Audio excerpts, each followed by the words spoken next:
നമസ്കാരം. ഇന്നത്തെ എൻ്റെ വിഷയം മാലിന്യ നിർമ്മാർജ്ജനത്തെക്കുറിച്ചാണ്. അപ്പോൾ നമുക്ക് എല്ലാവർക്കും ആഗ്രഹം ഉണ്ടാകുമല്ലോ, നല്ലൊരു ആരോഗ്യമുള്ള ഒരു നഗരത്തെ രൂപീകരിക്കണമെന്നുള്ളത്. നമുക്കറിയാം, നമ്മുടെ കേരളം ഒരു ദൈവത്തിൻ്റെ സ്വന്തം നാടായിട്ടാണ് അറിയപ്പെടുന്നത്. എന്നിരുന്നാൽ ഇപ്പോൾ അത് മാലിന്യങ്ങളുടെ സ്വന്തം നാട് എന്ന് വിളിക്കേണ്ടി വരുമോ എന്ന് വരെ ചിന്തിക്കേണ്ട അവസ്ഥയാണ് ഇപ്പോൾ. കാരണം അത്രയധികം മാലിന്യങ്ങളാണ് ഇപ്പോൾ ദിവസേന നമ്മുടെ സംസ്ഥാനത്ത് അടിഞ്ഞുകൂടുന്നത്. അപ്പോൾ ഈ കുറേ പൈസ ഉണ്ടെന്ന് വെച്ച് നമുക്ക് ആരോഗ്യം എപ്പോഴും വീണ്ടെടുക്കാൻ പറ്റണമെന്നില്ല. കാരണം ഈ അഴുക്കൊക്കെയുള്ള പ്രദേശങ്ങളിൽ നമ്മൾ ജീവിക്കുകയാണെങ്കിൽ കൂടുതൽ നമുക്ക് അസുഖങ്ങൾ വരാം. എന്ന് വെച്ചാൽ നമുക്ക് പൈസ ഉണ്ടെങ്കിൽ നമുക്കത് മാറ്റാൻ സാധിക്കും, പക്ഷെങ്കിൽ അത് പൂർണ്ണമായി പോകണമെന്നില്ലല്ലോ. അപ്പോൾ നമ്മൾക്ക് വേണ്ടി ഉപയോഗിക്കുന്ന, അത് നമുക്ക് പ്രയോജനമായ കാര്യങ്ങൾ ഉപയോഗിക്കുമ്പോൾ അത് നമുക്ക് തന്നെ വിനയായി വരുന്ന അവസ്ഥയാണ് ഇപ്പോൾ കാണുന്നത്. അതിന് ഏറ്റവും വലിയ ഉദാഹരണമാണല്ലോ പ്ലാസ്റ്റിക്. അപ്പോൾ ഇന്നത്തെ കാലത്ത് പ്ലാസ്റ്റിക് ഉണ്ടാക്കിയ ആഘാതം പറഞ്ഞറിയിക്കേണ്ടത് തന്നെയാണ്. കാരണം പ്ലാസ്റ്റിക് കാരണം എത്ര മരങ്ങളാണ് വളരാതിരിക്കുന്നത്. അതുകൂടാതെ മണ്ണിനൊക്കെ എത്ര ദോഷകരമാണ് പ്ലാസ്റ്റിക്. അതുകൂടാതെ ധാരാളം ആരോഗ്യ പ്രശ്നങ്ങളും പ്ലാസ്റ്റിക് കാരണം വരുന്നുണ്ട്.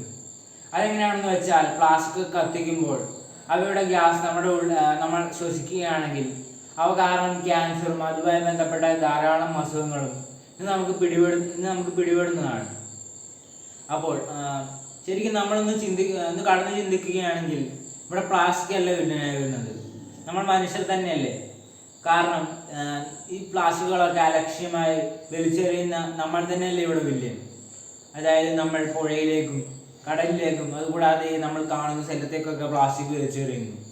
പിന്നെ അത് നമുക്ക് തന്നെ ദോഷമായി വരുന്നു. എന്നിരുന്നാൽ കൂടി ഇന്ന് മനുഷ്യൻ ഒന്നും പഠിക്കുന്നുമില്ല, അത് നമുക്ക് തിരിച്ച് കിട്ടിക്കൊണ്ടേയിരിക്കുന്നു. പിന്നെ നമ്മൾ ഇന്നിട്ടാൽ നമുക്ക് അത് അടുത്ത തലമുറയ്ക്കായിരിക്കും അതിൻ്റെ ദോഷം ഏൽക്കേണ്ടി വരിക എന്ന് കൂടി നമ്മൾ ചിന്തിക്കേണ്ടത് അത്യാവശ്യമാണ്. അപ്പോൾ നമ്മൾ പണ്ടത്തെ കാലത്ത് എങ്ങനെയാണ് ആൾക്കാർ ഉപയോഗിച്ചത് എന്ന് വെച്ചാൽ, പ്രകൃതിയിൽ നിന്ന് കിട്ടുന്ന സാധനങ്ങൾ കൊണ്ട് തന്നെയായിരുന്നു ഇതൊക്കെ ഉപയോഗിച്ചത്. അതുകൊണ്ടൊക്കെ തന്നെ ഇവ മണ്ണിൽ ലയിച്ച് ചേർന്നൊക്കെയായിരുന്നു. പക്ഷേ ഇന്ന് അങ്ങനെയല്ലല്ലോ. പുതിയ പുതിയ കെമിക്കൽസ് കണ്ടുപിടിച്ച് അവയെല്ലാം കൂട്ടി മിശ്രിതമായാണ് ഈ പ്ലാസ്റ്റിക്കും അതുപോലെയുള്ള സാധനങ്ങളൊക്കെ ഇന്ന് കണ്ടുപിടിക്കുന്നത്. അപ്പോൾ അതൊന്നും മണ്ണിൽ ലയിക്കാത്തവയാണ്. പിന്നെ ഈ പ്ലാസ്റ്റിക്കിന് നമുക്ക് മൊത്തമായി കുറ്റം പറയാൻ സാധിക്കില്ലല്ലോ. കാരണം പ്ലാസ്റ്റിക് കൊണ്ട് നമുക്ക് എത്ര ഉപകാരമാണ് ഈ ദിവസേന നമുക്ക് കിട്ടുന്നത്. അപ്പോൾ ചെരുപ്പ്, ബാഗ്, അതുപോലെയുള്ള കാര്യങ്ങളൊക്കെ നമ്മൾ എത്ര ഉപയോഗിക്കുന്നു ദിവസവും. അപ്പോൾ അതൊക്കെ നമുക്ക് പ്രയോജനം തന്നെയാണ്. ഇവ നമ്മൾ സുരക്ഷിതമാക്കി ഒരു സ്ഥലത്ത് കൂട്ടിവെച്ച് അത് പിന്നെയും റീസൈക്കിൾ ചെയ്ത് ഉപയോഗിക്കുകയാണെങ്കിൽ നമുക്കത് ഏറ്റവും പ്രയോജനകരമായ സാധനം തന്നെയാണ്. പക്ഷെ ഇവയൊന്നും ചിന്തിക്കാതെ മനുഷ്യൻ്റെ അപ്പോഴത്തെ ആവശ്യം കഴിയുമ്പോൾ തന്നെ ഇത് വലിച്ചെറിയുന്നതാണ് ഇവിടെ വളരെയേറെ ദോഷമായി വരുന്നത്. പിന്നെ ഈ ഹോസ്പിറ്റലുകളിൽ നിന്നും ഹോട്ടലുകളിൽ നിന്നും അതുപോലുള്ള സ്ഥലങ്ങളിൽ നിന്നൊക്കെ അറവ് മാലിന്യങ്ങൾ ധാരാളമായി പുറന്തള്ളുന്നു. അവ സംസ്കരിക്കാനുള്ള പ്ലാന്റുകൾ നമ്മുടെ 1-2 പ്ലാന്റുകളൊക്കെ നമ്മുടെ സംസ്ഥാനത്തുണ്ടെങ്കിലും പക്ഷേങ്കിൽ ഇവയിൽ നിന്നൊക്കെ വരുന്ന മാലിന്യങ്ങളുടെ അളവ് വെച്ച് നോക്കുമ്പോൾ ഈ പ്ലാന്റുകൾ ഒന്നുമല്ലാത്ത അവസ്ഥയിലാണ് ഇപ്പോൾ നിൽക്കുന്നത്. ദ്രാവക രൂപത്തിലും വാതക രൂപത്തിലും ഇന്ന് ഈ വേസ്റ്റുകളുടെ അളവ് ഒട്ടും കുറവല്ല. അപ്പോൾ ദ്രാവക രൂപത്തിൻ്റെ കാര്യം പറയുകയാണെങ്കിൽ ഈ ഫാക്ടറികളിൽ നിന്ന് നമുക്ക് ധാരാളം മാലിന്യജലം ഒഴുകി വരുന്നുണ്ട്. അപ്പോൾ ഇവ എന്ന് പറയുമ്പോൾ ധാരാളം കെമിക്കൽസ് ഒക്കെ അടങ്ങിയ മാലിന്യജലമാണ്. അവ ഒന്നുമില്ലാതെ നേരെ പുഴയിലേക്കും തോട്ടിലേക്കും അതുപോലുള്ള സ്ഥലങ്ങളിലേക്കൊക്കെ ഡയറക്റ്റ് പോവുകയാണ് ചെയ്യുക. അപ്പോൾ ഇതുകൊണ്ട് എന്താണ് സംഭവിക്കുന്നത് വെച്ചാൽ, അവിടെയുള്ള ജീവജാലങ്ങൾ പൂർണ്ണമായും നശിക്കുകയും പിന്നെ അവിടുന്ന് ആരെങ്കിലും വെള്ളം കുടിക്കുകയോ അങ്ങനെ ആ വെള്ളം ഉപയോഗിക്കുകയോ ചെയ്യുമ്പോൾ അവർക്ക് മാരകമായ അസുഖം വരികയും ചെയ്യുന്നു.